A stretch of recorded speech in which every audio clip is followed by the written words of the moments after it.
Welcome. আজ আমি তোমাদের একটি প্রশ্ন নিয়ে এসেছি।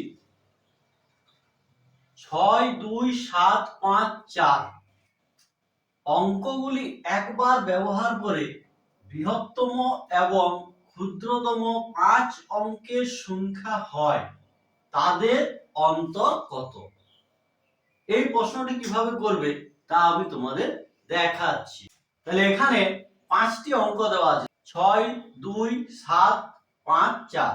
এগুলি ব্যবহার করে প্রথমে বৃহত্তম সংখ্যা বার করবে, তারপর ক্ষুদ্রতম সংখ্যা। তাহলে বৃহত্তম সংখ্যাটি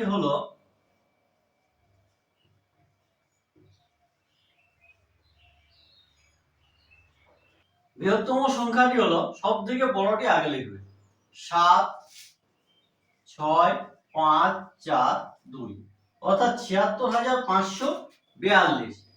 এবং ক্ষুদ্রতম সংখ্যাটি হলো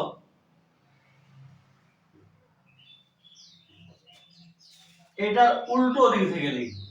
তাহলে 2, 4, 5, 6, 7 24,567। এবার দুটি সংখ্যার অন্তর বলেছে, অন্তর মানে বিয়োগ।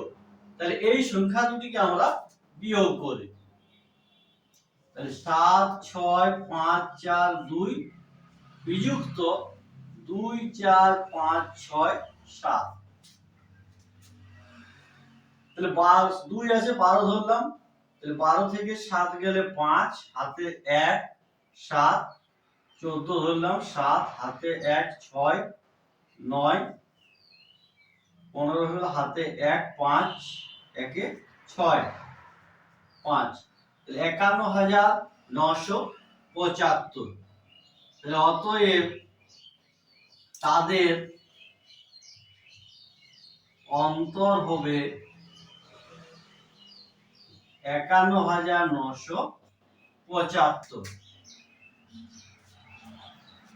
ভিডিওটি ভালো লাগলে চ্যানেলটি লাইক করো, সাবস্ক্রাইব করো এবং বন্ধুদের সাথে শেয়ার করো।